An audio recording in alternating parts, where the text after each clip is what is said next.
Welcome to Be My Guest with me, Rory Smith. I laughed, I cried, I learned, and I related. And all of that happening within lines of each other in Lara Love Hardin's book, The Many Lives of Mama Love. Currently, at the time of this recording, Oprah's book club selection. And our conversation reflected the depths of devastating and harrowing detail in the book. But it also reflected the humour, the light, and the life lessons. Through my conversation with Lara, I learnt that the most important things in life are those which we choose to be constant. All the things society endorses are simply fleeting. Money can come and go. Power can come and go. There will be someone else winning your award next year. But love can be constant. Positive self-talk can be constant. Finding joy and gratitude, even in life's most darkest moments, can be constant. And the best part? They're all completely free. Through my conversation with Lara, I've been reminded that the free things in life give you freedom. Coming up, you write about spontaneous combustion. You wrote that it gave you hope. Why was that? That's a really good question. No one's ever asked me about that line in my book. How do you balance the professional success, the professional ambition, with that of recovery and humbleness? That's a really good question. You started the practice of sending love.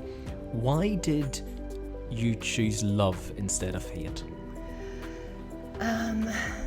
When you're afraid to wear vulnerable because you think people will reject you, well, the surprising thing is that is actually the very thing that brings people close to you. You write, "It's my dharma, that I'm finally living my soul's purpose." What is your soul's purpose? The inside cover of your book reads, "The Many Lives of Mama Love is a story of a powerful redemptive journey with a surprising final act. It's about reaching rock bottom and clambering back up, about healing and shame, and about writing yourself a new path with a different destiny." When I was reading your book, I felt that it was so deeply personal because there were so many emotions in there, so many feelings, so many details. And I felt at times as if you were journaling, as if you were writing it for your eyes only. Why did you decide to share that with the world? That is a great question. The only reason to share it with the world for me was that I thought it would, and I don't mean this in a cliche way, but that it could help other people, and there's something when I spent 11 years keeping secrets and keeping my internal world, my entire life hidden.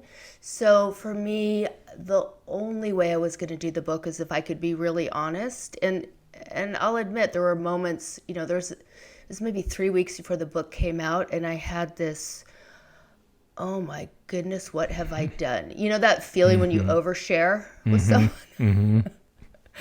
And I felt very naked and terrified, and what have I done? This is going to go horribly wrong. And, my whole life I learned to be embarrassed by my own emotions. And I learned that really early on. And so there was something in me that really wanted to share everything. And, it had the opposite effect of what I always feared it would have.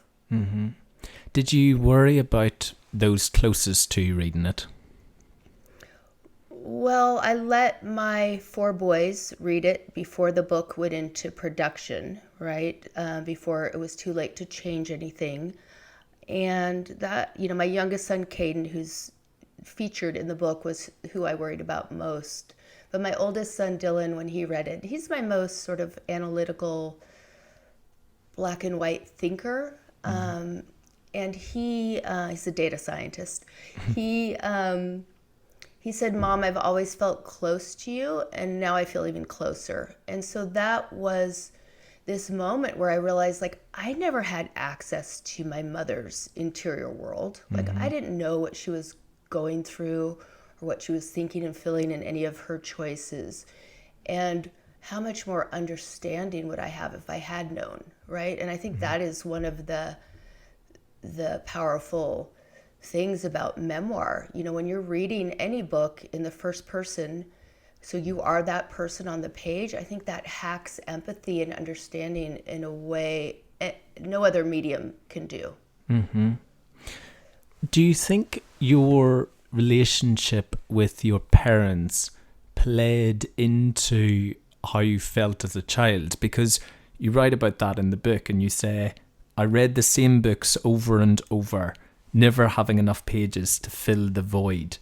When I read, I could pretend I was someone else." What was that void? I grew up not knowing my father. My parents split when I was born. And I grew up in a family that had a lot of addiction and alcoholism in it, and a lot of chaos and violence, and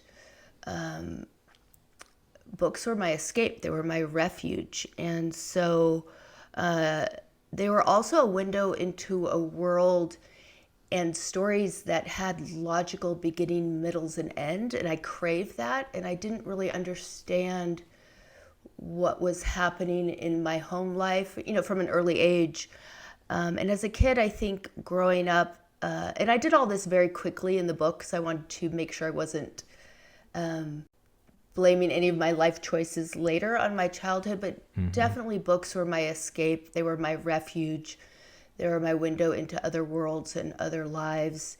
And the void was really, I don't know how to explain this other than I grew up in a family where no one said, "How are you feeling?" Right? Like, how do you feel? Like, that wasn't a conversation we had. And maybe it wasn't a conversation that a lot of, I'm Gen X, that a lot of our parents had.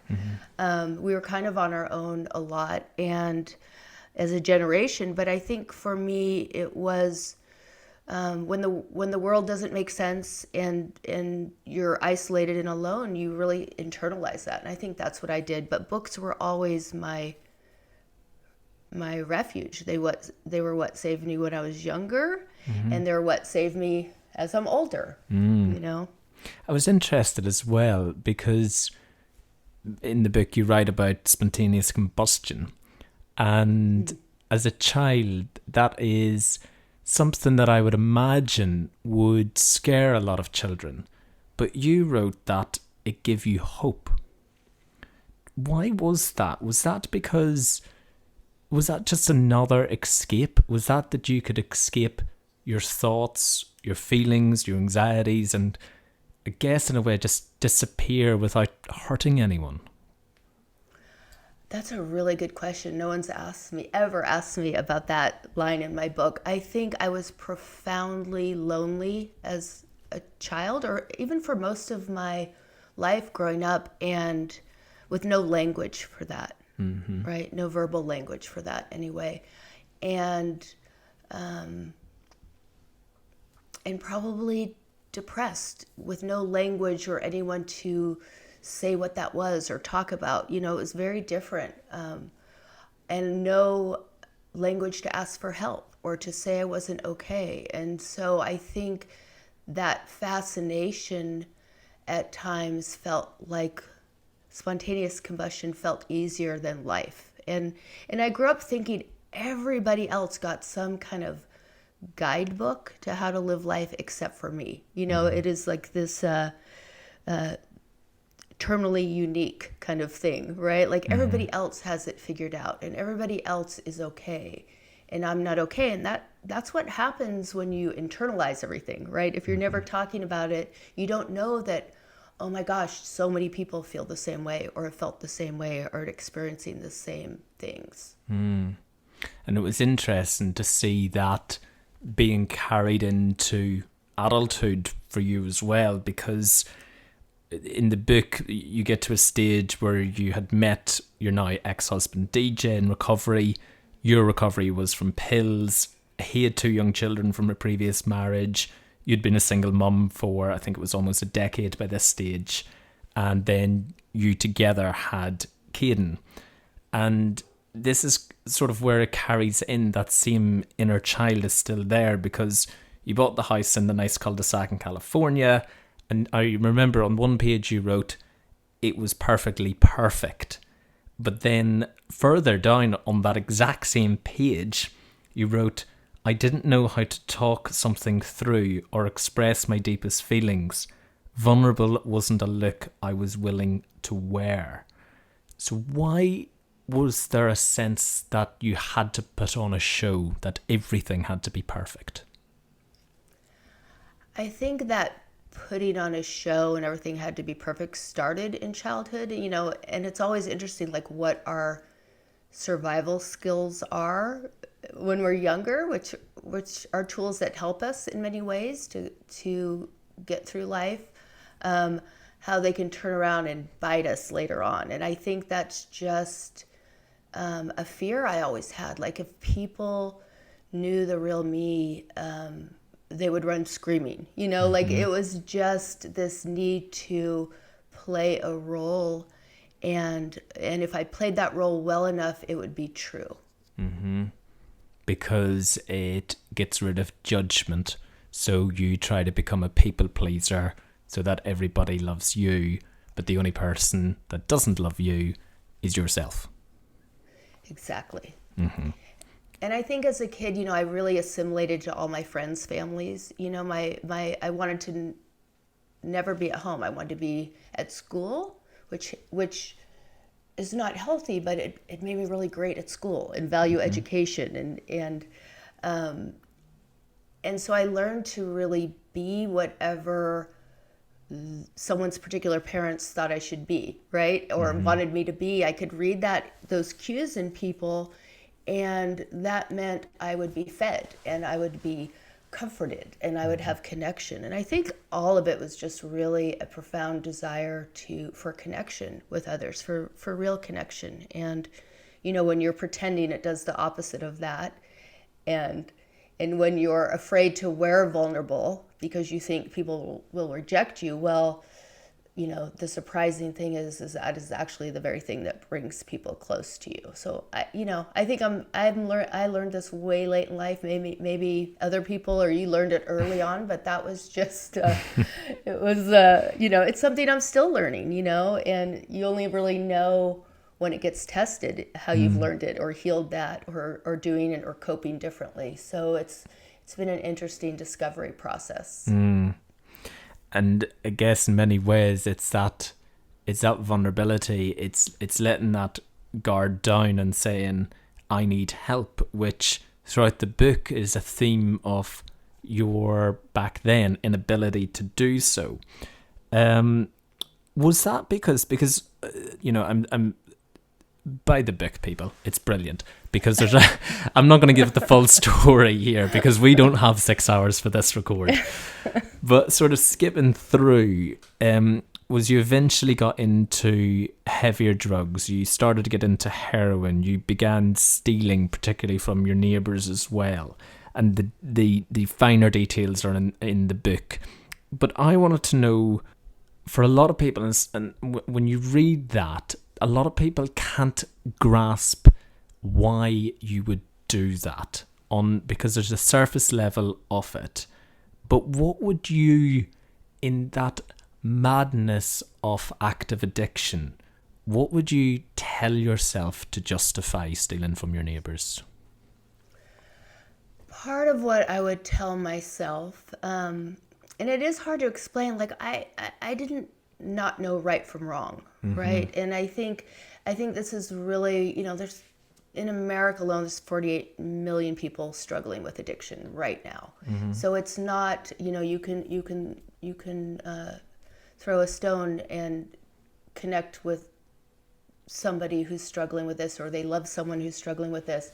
And I think when you are in that, it's a compulsion. When you're in that active addiction, it becomes about survival in a way that is illogical,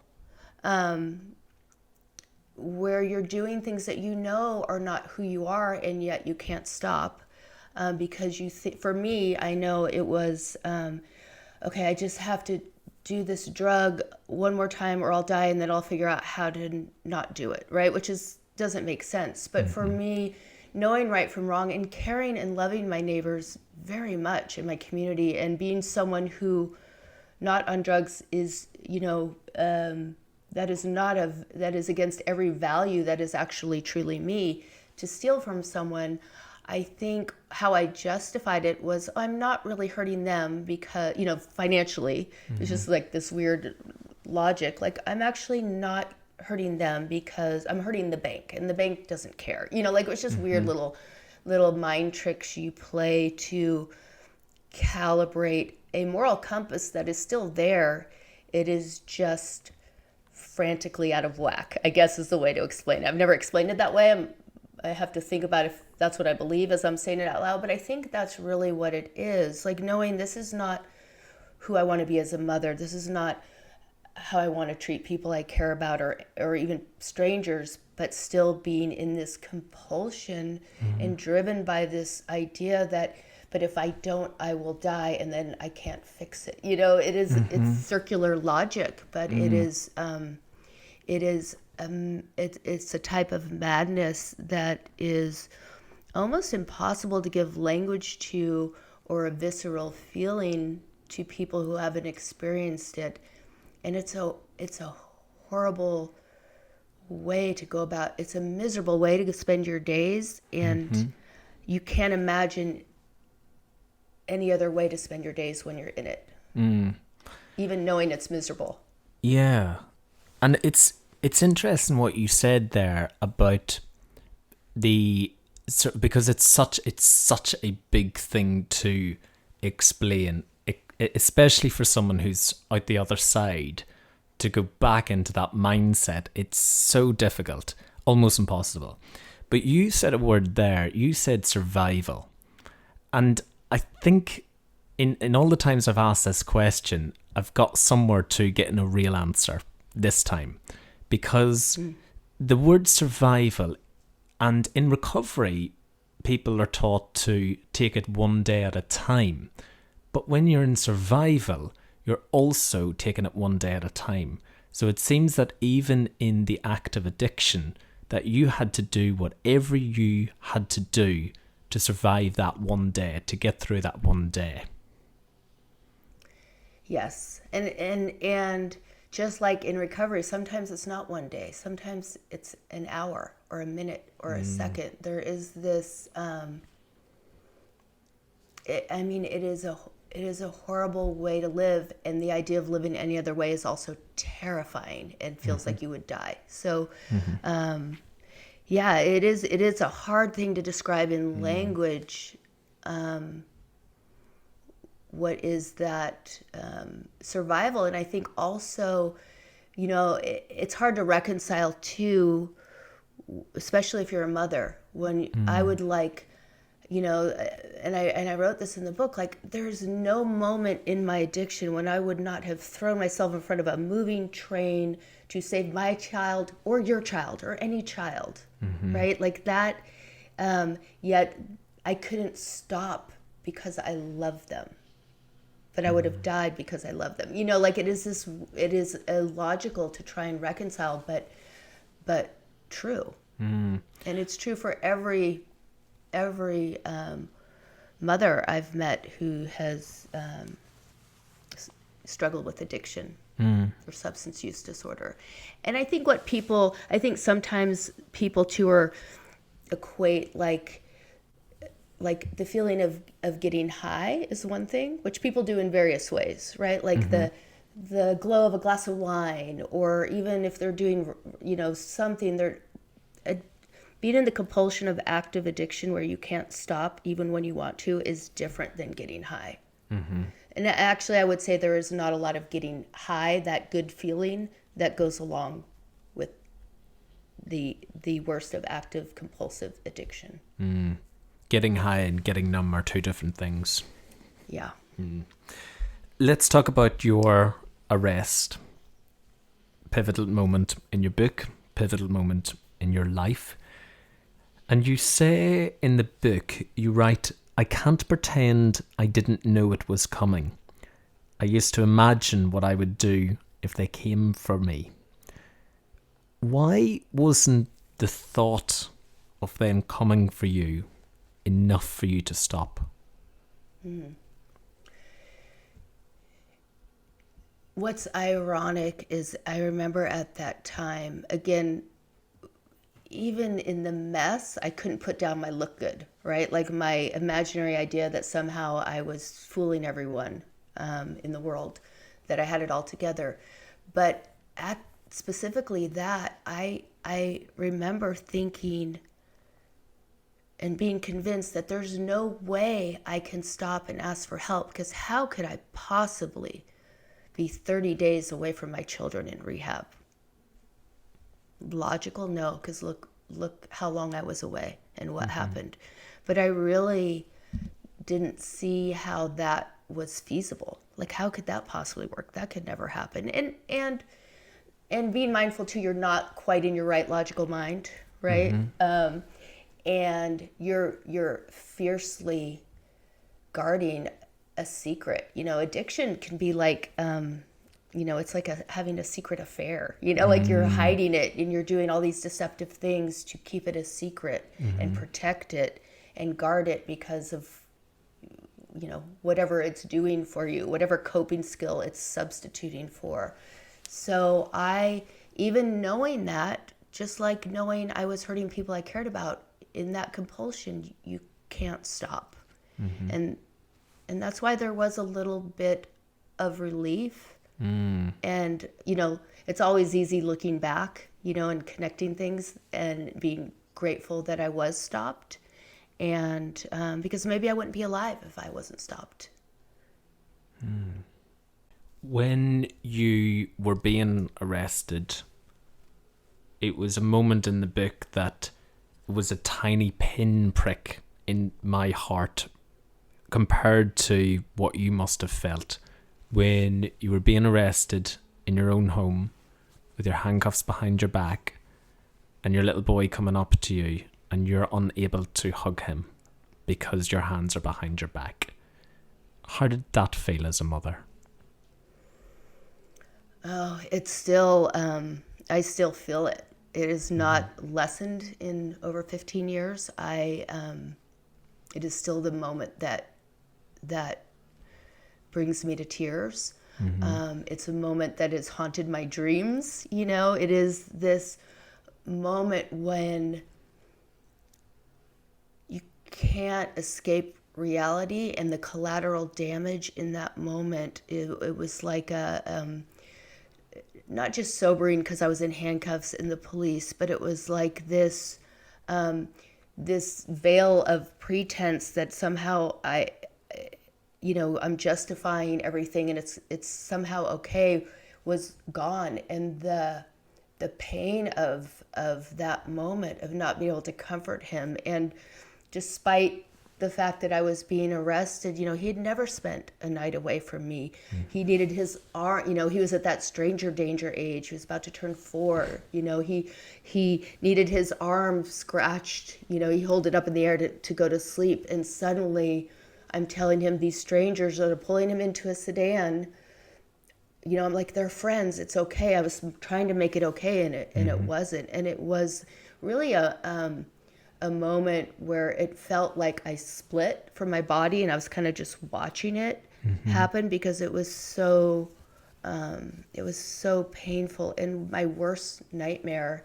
And what I later found out, which is not in the book, but things that happened to me, and me being sort of abandoned at 4 years old by mom, which I had blocked out, like it was so triggering in a way I didn't realize for a long time, till I was later working on the book and playing detective in my own childhood. So yeah, it was my worst nightmare, my worst fear, and almost too painful to endure mentally, physically, in all the ways. And in that moment, I had so many dreams for a dozen years of moments like that with my children, and I think a lot of parents do, but they were always transportation or natural disaster. They're being pulled out by a boat and you can't reach them, or a train, or a car's rolling away, or a flood's coming in. That kind of moment, which I realized was like a form of, there's some PTSD from that, and I refused for a long time to call it that or look at that, because it was trauma I caused, right? So it's like, I can't be traumatized by trauma I caused, like I can't heal from that, or that I can't even like entertain that's haunting me, or whatever it is. So that was a real journey.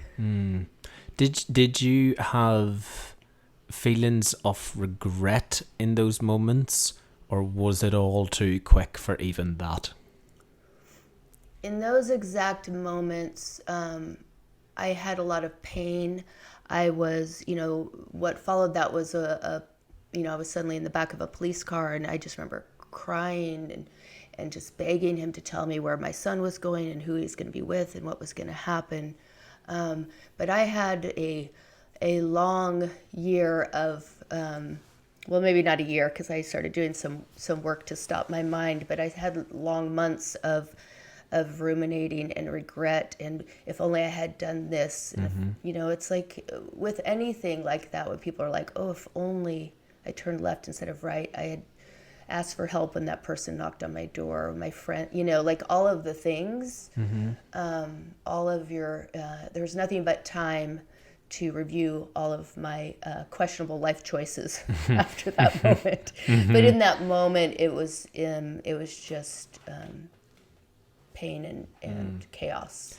And I guess that's looking at the past in those times, but there was also time to look at the future. And there was a time when you thought that you were potentially looking at 27 years inside. What was your biggest fear in that? My biggest fear was that I was not going to see my 4 boys until they were men. Like, I couldn't imagine that. I couldn't imagine just being gone from their lives and they being gone from my lives. That was my biggest fear. And at that time, I didn't think I had any spark of spirit or fortitude to get through that if that was to be our future. I just could not. It was unfathomable. Unfathomable is a hard word to say. But I just, that was the hardest thing. Like, I couldn't see that life. I could not see it. And because the future is so bleak, there was a moment in prison, and you write, when I imagine their lives, your children's lives without me, it feels better, easier for them to have a dead mum than a prison mum. These were the moments when you were thinking about taking your own life. And when I read that, I could hear the words of the little girl who wanted to spontaneously combust. Yeah. There was, in that moment, I mean, it was really the, it was dark but calm dark. I really truly believed that that I didn't deserve a redemption arc, right? That there was, I believe that I just failed at life. Like, I gave it a shot, and I failed spectacularly, and I just want it to be done. It was a spontaneous combustion moment when there's hopelessness. It was utter dark, calm hopelessness is the best way I can describe it. Was there also an element of what we talked about at the start, the fear of judgment from others, the need and the wanting to have everything looking perfect had now collapsed? That had definitely collapsed. But in that moment, it wasn't what are people going to think of me in prison if I were in prison for the next 30 years. It was really the idea, the pain. I didn't think I had it in me to endure the pain of being away from my children, but also it was the way I've described it is like, even in that miserable active addiction that we talked about, there is some little spark of life that keeps you going and struggling through each miserable day. Like, I didn't think I had any tiny spark left. I guess that's what I could say. Like, I've been through hard things, and and I have a personality that is like, get through, and I had that my whole life up until this point. But in that moment, it was both like, I don't deserve to have a life, and also, even if I did or I thought I could, I don't have it in me to get through whatever each unknown day is ahead of me. That's what I felt in that particular night. The spark was gone. Yeah. Mm-hmm. That spark. Mm-hmm. And I was tired. I was so tired. Mm-hmm. The writing in the book has so many dark times that you talk about in prison, which again would, take us all afternoon to talk about. So we're not going to go there. But despite the dark times, you eventually, during your time, discovered Eckhart Tolle's book, which is The Power of Now, which I'm sure every single listener has read by this stage. And in the book you write, I open it and read the first line. I have little use for the past and rarely think about it. What impact did those words have on you? It was the opposite of what I was experiencing, because, like I said, I was, trying to, mentally, I was just trying to rewrite my past. I was just ruminating on every bad choice. And this idea that you could not think about it, I didn't know how to do that. I was intrigued, but it was, it's one of those sort of synchronicities or divine messages from the universe, and it was like a slap in the face, and intriguing. And is that possible? Would that be possible for me? There was that also. So it kind of kick-started everything, I guess, for you. It did have that one simple way to stop your mind, to stop those thoughts, that ruminating and that regret, and it worked. It was this sentence he said in there, like, this instruction, this practice, very simple. If you think to yourself or say in your head or out loud, but I said it in my head, I wonder what my next thought will be. Mm-hmm. And so I did that in my head. I wonder what my next thought will be. And there was this briefest, at first, I don't even, whatever's less than a millisecond of quiet, not darkness like I'd experienced when I wanted to end my life, but this millisecond tiny pinprick of darkness that was vast and beautiful and full of possibility and felt wonderful. And then I could make that go a little bit, and it was peace.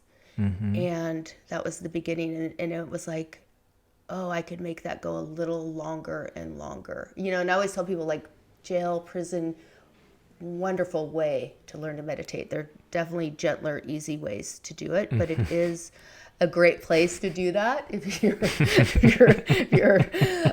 need to start a practice. But there was a piece in that I'd never known my entire life. That because I'm a thinker, I can still now I'm aware when if I start to ruminate, and I use the same trick. But it started a practice where I could have space and distance from myself and my circumstance, and sort of tap into something bigger than me and my circumstance and where I was. And that was an amazing gift that Eckhart Tolle gave me, and millions others, I'm sure.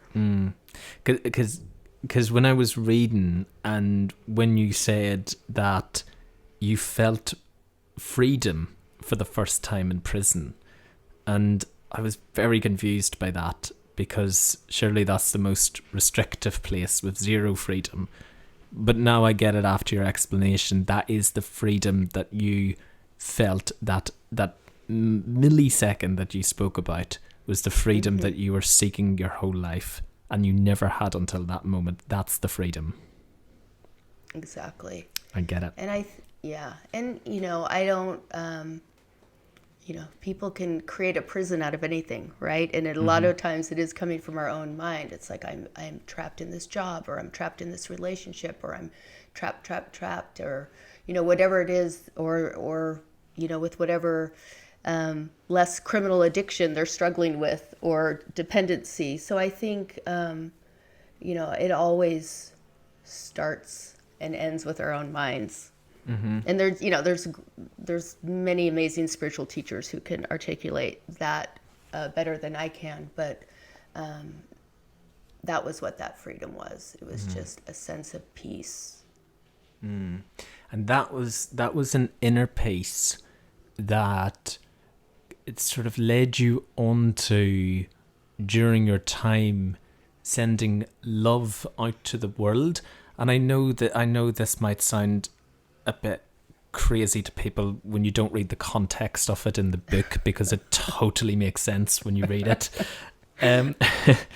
But you started to practice being present, and then you started the practice of sending love. Why did you choose love instead of hate? One, it's just more my nature, but also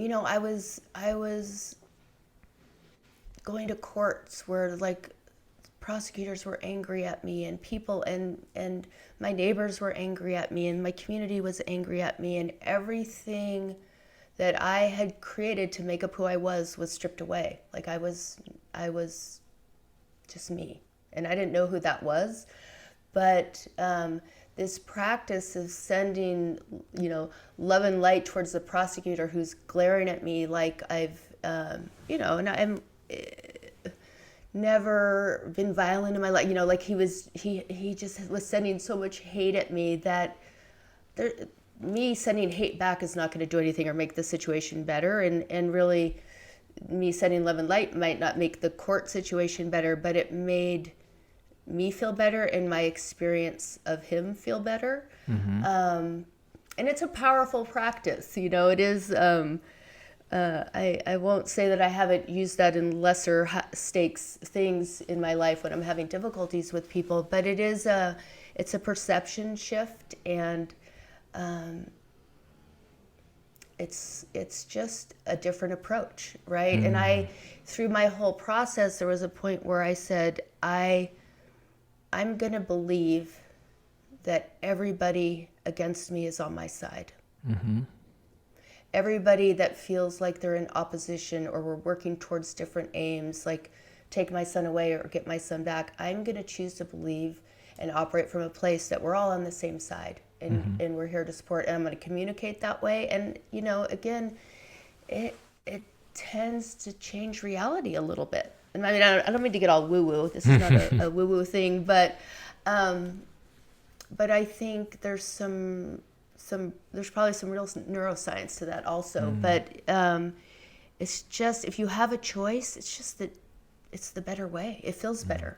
It could be, sending love might be the most selfish thing you can do because it is really good for you. It's contradictory, but it might be the most selfish thing you can do in a situation. So, yeah, that was my choice, and it definitely helped me get through a lot of court appearances and difficult things. It's interesting you said there as well, because there's something else that I haven't thought about until you just said it. When that feeling of freedom, because in my mind, it's the freedom of the thought. So that's kind of what I thought you were going to say, is the freedom from the thought. But there's also the freedom, isn't there? Because you said in prison, I was just me. So that's the freedom from having to pretend that everything is perfect. There's so much freedom in that. I had someone ask me recently about imposter syndrome. This is going to sound like it's way off topic, but I had this moment. I was like, if you're just being you and saying what's true for you and real for you and being your real self with no agenda or anticipation of how something's going to be received, then there actually is no imposter syndrome. It's impossible. It's illogical. It can't coexist. And so I think that freedom, I don't know that I was free of all the roles and the things that I thought made me me and made me a better me and made me an acceptable me and made me a perfect me in the world. I wasn't yet sure who me was, who I was. I don't know what the grammar there, but there's freedom and the gift in rebuilding the you, in having it stripped away. I think that is something that ultimately, again, might be jumping ahead in the order of things, but ultimately made me fundamentally a better mother, a better writer, a better friend, a better community member, a better everything, a better person, a better human, because I don't know if I had gone on the rest of my life, 10, 20, 30, 40, 50 years, creating an identity out of what I thought would be most acceptable to other people, what sort of life I would have had. And what sort of things I would have taught my own children about that.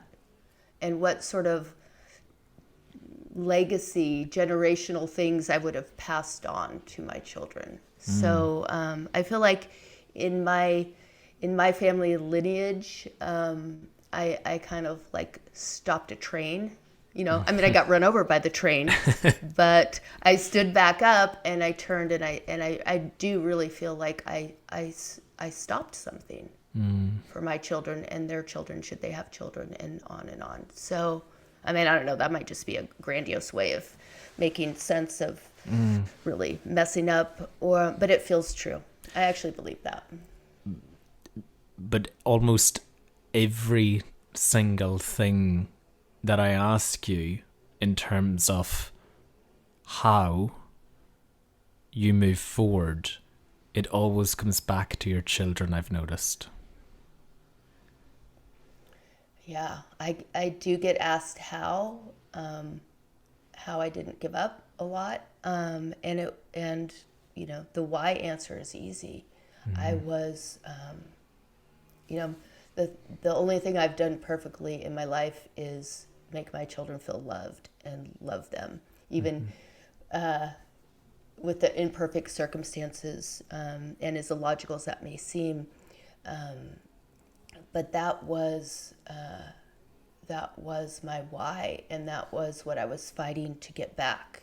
That was what I realized, how much of my perfectly shiny surface life that I took for granted too. I remember being in, and it helps me to this day. Like, again, so many years later, I'll be like, oh, I got to do the dishes, and my mind will instantly go like to being in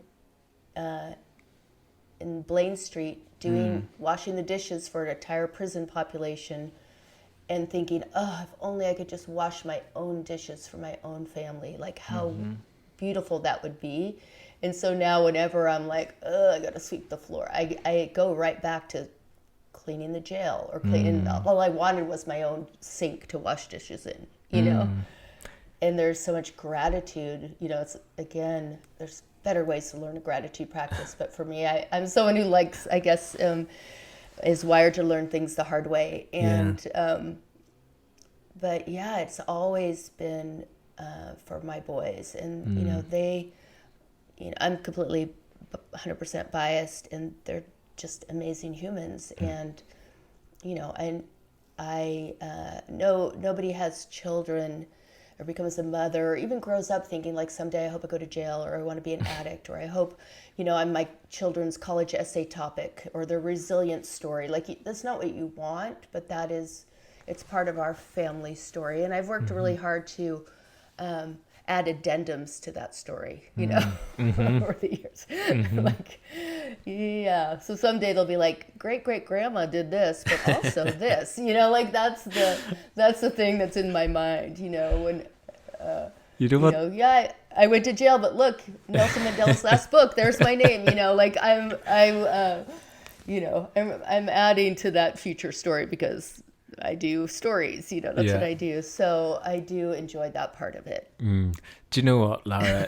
In speaking to you, it feels like I'm reading the book all over again, because on one page I'd be so deeply enthralled by, you know, deep moving quotes, and on the next page I'd be absolutely wetting myself because of the humour.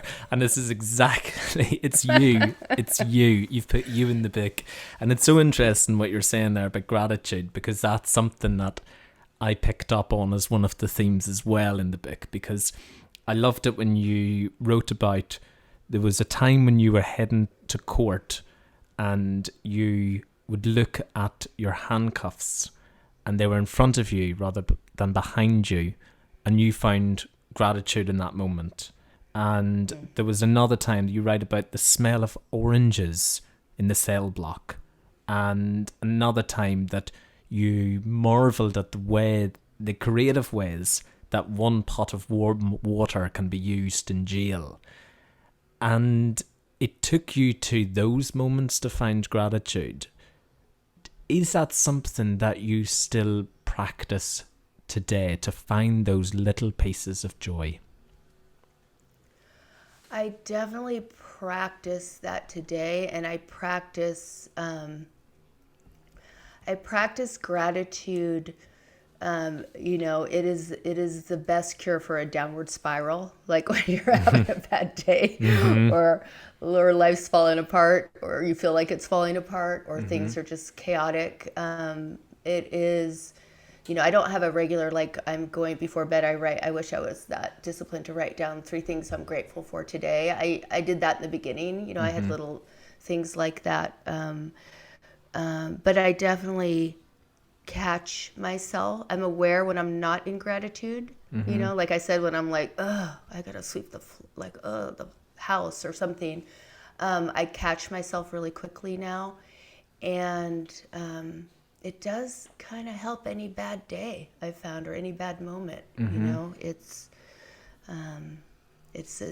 like one of those freebies in the world. You know, there aren't many of those things that is always accessible. You know, going back to the book for a second, in terms of the story, after you were released, you eventually got a job at a literacy agency that was of Doug Abrams. And I wanted to ask you, because in the book you write the words that he said to you at the time, which were, "I believe in you." What did that mean to you as someone who I would imagine didn't even believe in themselves? Oh, that is like, I think, one of the most powerful sentences you can say to someone, even if you don't actually 100% know if it's 100% true. I think what I've found for me, and for anyone I've ever known who, especially formerly incarcerated women, which is kind of what I know, I really truly believe that people who've lost everything, who are starting over, who are trying to prove that they're valuable in the world again, or in society, they will rise to the level that someone believes in them every single time. Every single time. And so for Doug to believe in me, one, I didn't believe in myself, and he's a smart guy. I went to Stanford. I'm going to trust him, right? And also, I wanted so desperately, and I was still internally trying to prove to myself in the world that I was more good than bad. And so I desperately wanted to feel valuable and worthy again at that time. So those words were, a gift and a motivator, both. And at that time, you, it seemed, needed someone else to tell you that. Now, your nickname, Mama Love. Does Mama Love now love herself? Mama Love does love herself, and if she ever has a moment where it slips away, she's very aware when that moment is. But I definitely, I spent, way too many years being my most harshest critic and judging me for my past and being unforgiving and unloving and unaccepting of myself, and I think, the difference between the person who learned this growing up, who was like, everybody has to love and like me for me to survive, really, like, the reality is not everyone's going to like us or believe in us, or some people might really dislike us, and my job is just, to make sure that isn't me, and there are moments when, and it's really hard to do that when you're in survival mode. It's really hard to do that when you're carrying a lot of shame. It's almost impossible. Shame is so sticky. And so it was only really when I started having a community of people who I let know a little bit of my past, and they didn't run screaming from the room. I'm very dramatic. They didn't run screaming, they were like, okay, cool, want to go to lunch? It was like that, it's so big in our heads. And so I think it was only when, only in community and which is what I really wanted all along, is connection and community. Only in that could I then like de-stickify, which is not a word, the shame more and more. Because, look, I was working with amazing people in the world that I should have been super proud of, and New York Times bestsellers and all of these things. But when shame's there, it just covers everything. It's like tar, it just sticks to everything and coats everything and colors everything. And, like an oil spill or something. I don't know. I'm losing track of my metaphor, but the community and the friends and the love of others, sometimes that reflection back helps you see it, and I took a long time of that. And there's also very real judgment in American society, or society in general, or in neighborhoods, about who people are who've been to jail, and how much punishment they deserve, and all of those things. So not everybody is as forgiving, and you just need a few people to say, to do that Eckhart Tolle first line, right? Like, the past, I rarely think of it. Like, when there are people who are like, oh, Lara, I know who you are today, and that's great. And that's one thing. But when you have people who know who you are today, and also know who you were, or different versions of you, and still love you for who you are today, that is like a profound gift we can give each other. So do you, if those other people are getting to know you in jail, you didn't know you because everything was stripped, do you now know who you are? I mean, I think I don't ever want to stop knowing who I am, because I'm always evolving and growing and changing, and I think that's good and healthy. I know who I am today, could change tomorrow. Call me tomorrow. I don't know. But I do feel like I know who I am. I'm comfortable in my own skin. I'm comfortable. I have zero look good anymore. I have zero, like, let me pretend my house is really clean right now. Actually, it's not. Like, I have none of that kind of stuff anymore. Or let me pretend I'm okay. I mean, like, my trigger warning for my mental health, for the potential for ever having substance use problems again, is if I'm pretending in any area of my life. And so it's the knowledge of what I'm pretending and then my willingness to do something about it, right? Like, those are the pieces. And that's really hard to have that as your bar, because that means, you can't really ignore if you're in a job or a relationship that's not really that great. Like, you can pretend a little while, but for me, it's like a little warning siren that I can't unhear. And that can really mess up your life when you have that warning siren in a good way. But I think as long as I think who I am today, which is very surprising to the me of decades ago, is I'm just real now. Like, and that is so fun. It's so much less work. It's so much less work. It frees up a lot of creativity, when you're just being real and not managing other people's emotions or expectations or what they think about you. It's like, it's not always easy, but it is definitely a different kind of freedom that I wish I'd learned a lot earlier. I wish I'd learned that a lot earlier in my life. So I hope, like, that's one of the things with my book. I hope, and I think, this is true for all people, but I think especially, for women, it's just like that saying yes when you mean no, in any range of how that looks in life, or pleasing other people first, or not saying what you actually really want and need out of life. Like, I think I've been learning that in my old age, I guess. You're not old. Well, no, I'm just kidding. I feel like I'm just getting started in many ways, but the birth certificate's different, but that's okay. Yeah. How do you do that? Because you said all of that at times isn't easy, and moving forward, because you are held in such high regard to a lot of people. You're an inspirational figure now, whether you like to hear that or not. You are. I know you don't like to hear that, but you are. It's just weird. It's I know. Weird. I knew you would say that. But I wanted to ask you, because how do you balance the professional success, the professional ambition, with that of recovery and humbleness? That's a really good question. I think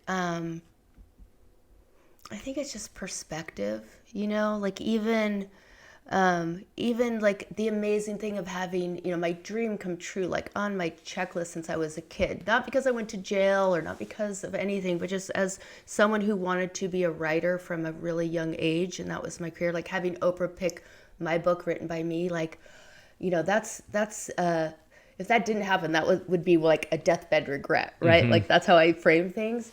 But even with that, there is a knowledge that this is awesome, and she'll probably have her next pick next week, and it's great. And how much good can I do from this big microphone right now? Like, that's really how I'm anchored in it. And even the professional accomplishments, like, I rarely, really for none of them have I ever stopped and been like, I'm so proud of me. Like, I'm like, yeah, that's cool. But also, like, the one moment where I've actually felt proud of, I'm proud of going through hard things, and when I realized that, nowhere in my coping skill set now does pretending these bad things aren't happening or doing drugs to get through them. That doesn't even cross my mind anymore. Like, now it's like a totally, and you only know that when you get tested in things, and life will test you, and, a memoir ends, but life continues, right? And so, But the only time that I actually said in my mind or out loud that I'm so proud of me was this September. And so this is, many professional accomplishments have gone by, but September when I was taking my son Caden to college. And I was, sorry, I'm getting all emotional, but, we moved him into the dorm and I had this moment to myself and I went to go park the car. And that was the first time in all of the how that I'm not sure how I did certain things and rebuilt. That was the first moment when I realized, like, oh my goodness, like this statistically, he was more likely to go to prison than to college. I just had this moment where I thought, wow, this could have turned out so differently for both of us. And I'm super proud of him. He goes to UC San Diego. He's very smart. He's a wonderful human.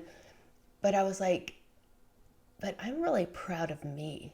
Like I was just, that was the moment. That was the first true I'm proud of me moment that I've had in all of the crazy experiences or working with different world leaders and things like that and awards and this and that. I was just like, I'm so proud of me. Like I was like really, I was like doing a little like, non-humble touchdown victory dance version of a mom in a parking lot at a college campus. Like that was that.